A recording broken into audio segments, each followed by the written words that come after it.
All right, so we're gonna start by going through an example here of how to build a patch sheet.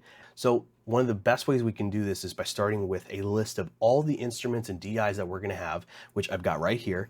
And we're gonna put this all into the sheet and start organizing everything into where it needs to go.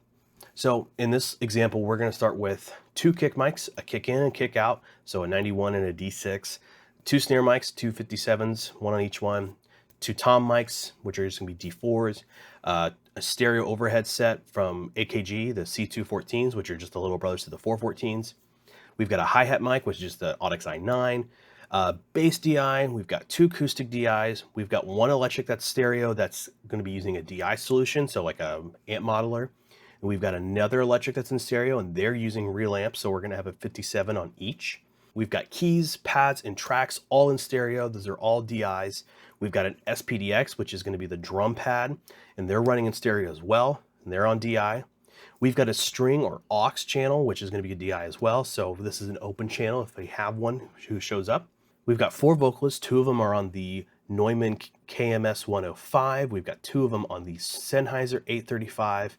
And then we've got a drum talkback, which is a 58, a click track, which is a DI solution, an MD, which is an 835 mic. And then we've got two wireless, a Sennheiser 935 and a Shure 58, both wireless, two lavs, SK500 from Sennheiser, and then the other one's just an Audio-Technica system. And then we've got two crowd mics, which are going to be some Audio-Technica A53s. They're kind of like choir mics.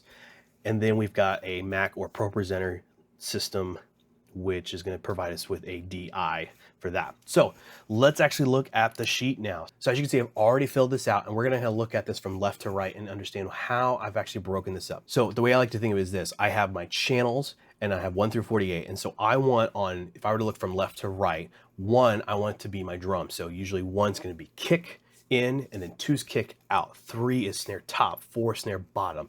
I like to go in that order. So what I'll do is I'll go channel, then I'll have instrument, what I want tied to that channel processor. And then after that, it's going to be, okay, well, what preamp do I want feeding that? So I have it labeled as S-Link because that's what the Allen and Heath World likes to call their preamp systems connections. It's called S-Link. So I call it S-Link 1, 2, 3, 4, and so on. You could also call it input, stage box, whatever makes sense to you.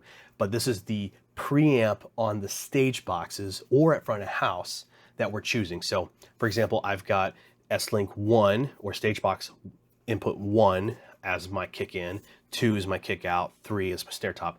I usually try to keep this in line with my processing channels because that just makes it easier to understand.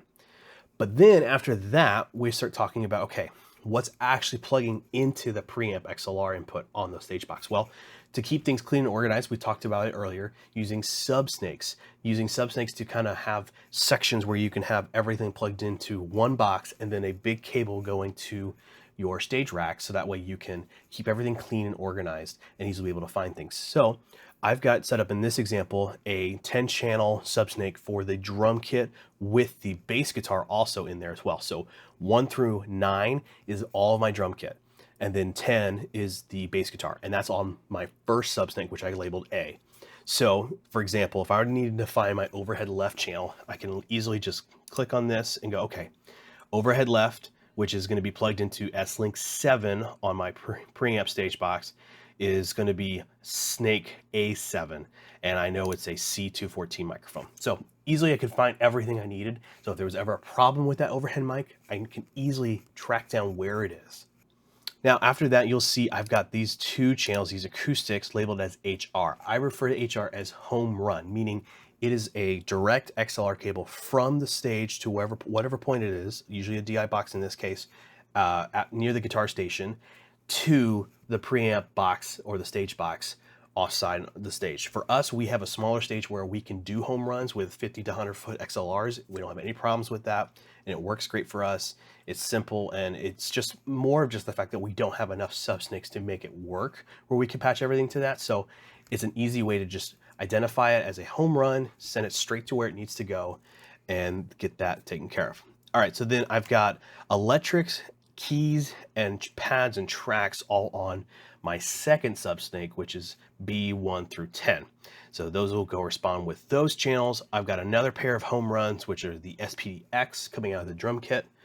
I've got B11 from my 12 channel snake that's going to be at the Bravo or B channel.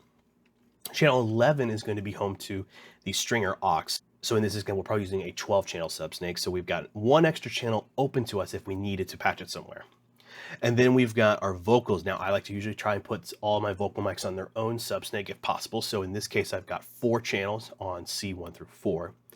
And then lastly, we've got Drum Talk, Back Click, and MD. Those are all home run to the stage boxes.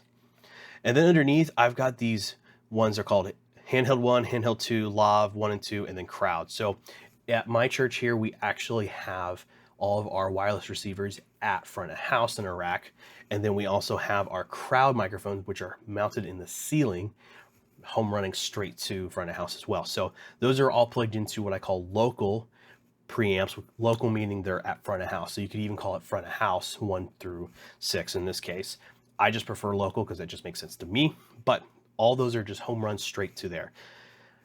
Lastly, I've got on my channels 47 and 8 of processing, I've got my Mac left and right, and that's my ProPresenter feed. I usually just reserve the last 2 channels for things like that because I know it's probably never going to change. So every other processor in front of it is subject to change to me, but the last 2, ProPresenter, Spotify, whatever you're going to be playing through it, that's always going to be there usually. So I just let that be the last 2 channels and just reserve them for that. Now, I've also got a section here where I can talk about microphones and DIs. I think it's really important to keep note of what microphones and DIs you're using on there. So that way you can kind of keep track of everything. It's also great for volunteers so that they know what they're looking for and what they're working with. If things change or something's different, you can mark it differently and just keep track of it here. So I recommend just having a section on what microphone or DI system is being used for each channel. And then lastly, I have a comment section. So if there's things that I want to make a note of, say like this microphone's on the fritz, or not sure how we feel about this mic, subject to change, stuff like that. That's just a section where we can have that there.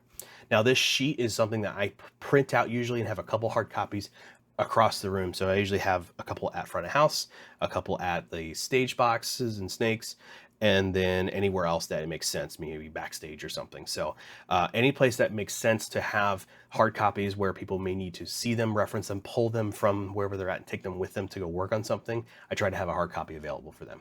All right, so in the next video, we're gonna actually take this sheet, we're gonna go to our church and actually patch this in for our example, so we can use this to patch everything quickly and easily, and then we're gonna actually start patching the board physically and show you how we set that up for mixing.